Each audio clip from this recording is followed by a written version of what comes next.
Guys welcome back to my channel Simran आइल्स। I hope guys आप लोग बहुत अच्छे होंगे। सो गाइस आज मैं आप लोगों के साथ शेयर करने वाली हूँ राइटिंग टास्क 1 जो कि फ़ाइनल एग्ज़ाम में 29 जुलाई को फ़ाइनल एग्ज़ाम में आया था।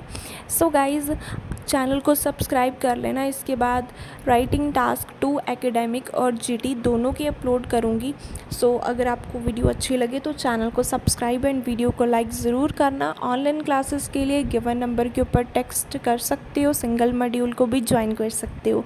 सो ये था राइटिंग टास्क 1 जो कि फाइनल एग्ज़ाम में आया था। सो इसका क्वेश्चन क्या है, the chart below show the amount of energy generated from wind in 4 countries from 1985 to from 2000। So जो चार्ट है वो हमें इन्फॉर्मेशन दे रहे हैं अभी कितने अमाउंट में एनर्जी है वो जनरेट की गई थी 4 कंट्रीज़ के बीच में 1985 से लेकर 2000 तक। सो जब हमने क्वेश्चन पढ़ा तो हमें ये बात क्लियर होगी कि हमें जो डाटा है वो पास्ट टेंस में दिया हुआ है, ठीक है। और उसके बाद अगर आप ध्यान से इसको देखोगे तो डाटा हमें मेगावाट्स में दिया हुआ है। अगर आप लोग परसेंटेज लिखोगे तो आपके बैंड्स को रिड्यूस होंगे। सो अच्छे से देख लो, मेगावाट्स में आपने पूरे का पूरा डाटा है वो लिखना है, ठीक है। परसेंटेज नहीं लिखना है, वो गलत होगा। तो ये ज़रूर आपने चेकआउट करना भी आपको डाटा किस फॉर्म में दिया हुआ है। सो अब देखते हैं सैम्पल आंसर को। सो सबसे पहले आप यहाँ पर देख सकते हो, मैंने बोला the information about, the information दी है प्रपोर्शन ऑफ, वहाँ पे क्या था अमाउंट ऑफ, एनर्जी प्रोडक्शन, वहाँ पे था energy generated with the help of wind, वहाँ पे था 4 कंट्रीज़, मैंने कंट्रीज़ के नेम मेंशन किए हैं। वहाँ पे लिखा था फ्रॉम 1985 टू 2000, तो मैंने क्या लिख दिया between 1985 and 2000। It's depicted by the rendered bar chart, कि ये हमें डाटा बार चार्ट दे रहा है। The data has been calibrated in terms of megawatts, कि जो डाटा है वो हमें मेगावाट्स की फॉर्म में दिया हुआ है। After analysing it can be observe that, analyse करने के बाद ये चीज़ हम लोग देख सकते हैं almost identical amount of energy production had been generated by Denmark and India. Denmark और इंडिया लगभग एक जैसी प्रोडक्शन कर रहा है 1985 में। अच्छे से देख सकते हो 1985 में जो इंडिया और डेनमार्क था वो लगभग एक जैसे हैं। थोड़ा सा डिफरेंस है ना, तो वो जो थोड़ा सा डिफरेंस है वो ऑलमोस्ट ने कवर कर दिया, ठीक है। सो क्या बोला भी लगभग एक जैसी रेशियो है और इन दोनों में बहुत डिफरेंस है, ठीक है। इन दोनों कैटेगरीज में बहुत ज़्यादा डिफरेंस है। कितने का है, 800 मेगावाट्स का डिफरेंस है। सो देखते हैं इसको कैसे लिखा। Where as a huge difference of approximately 800 could be seen in Germany along with US. 800 megawatt का डिफरेंस हम लोग देख सकते हैं जर्मनी और यूएस के बीच में।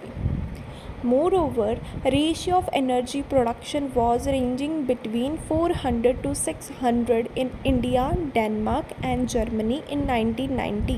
1990 में जो इन तीनों कंट्रीज़ का डाटा था वो 400 से लेकर 600 के बीच बीच में आ रहा है। सो यहाँ पर आप लोग अच्छे से देख सकते हो 400 से लेकर 600 के बीच बीच में इन तीनों कंट्रीज़ का डाटा है वो आ रहा है। 400 से लेकर 600 के बीच बीच में है, ओके।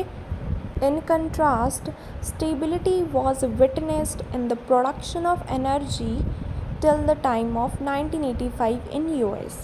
यूएस से में स्टेबिलिटी रही है, यूएस से है जो वो स्टेबल रहा है 1995 तक। देखते हैं, यहाँ पे आप लोग देख सकते हो यहाँ पर भी इसकी रेशियो सेम है, यहाँ पर भी इसकी रेशियो सेम है। तो वही चीज़ मैंने बोली है, जो 1995 तक है यूएस वो स्टेबल है, वहाँ पर ये एक जैसा ही है। The chart further collates that, जो चार्ट है वो हमें आगे एक्सप्लेन करते हैं not only India but also Germany showed an inclining trend with equality near about 800।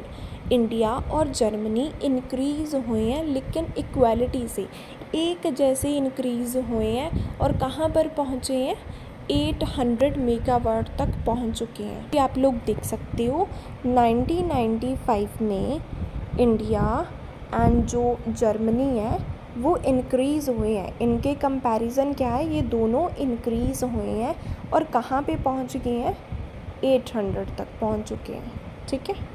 Moving further, Denmark was around 400 more than from India and Germany in 1995. 1995 में जो Denmark था वो इंडिया और जर्मनी से 400 मेगावाट्स ज़्यादा था। 95 में जो डेनमार्क था, ठीक है, वो जर्मनी और इंडिया से 400, कितने का डिफरेंस है इन दोनों में। अगर हम 1200 से 800 को माइनस करेंगे तो हमारे पास कितना बचेगा, 400। तो यही चीज़ मैंने बोली है भी जो डेनमार्क था वो इन दोनों से 400 ज़्यादा था। ठीक है।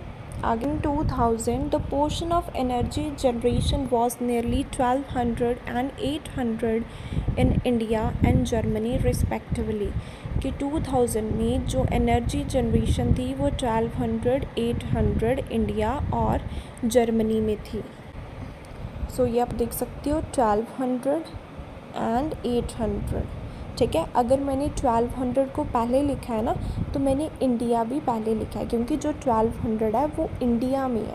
अगर मैंने 800 बाद में लिखा है तो मैंने जर्मनी भी बाद में लिखा है। सो जिसकी आपने परसेंटेज पहले लिखी है वो चीज़ का नेम आपने पहले लिखना है, जिसकी परसेंटेज बाद में लिखी है उसका नेम आपने बाद में लिखना है। यहाँ पे आप देख लो 1200 पहले है तो इंडिया पहले है, 800 बाद में है तो जर्मनी भी बाद में है।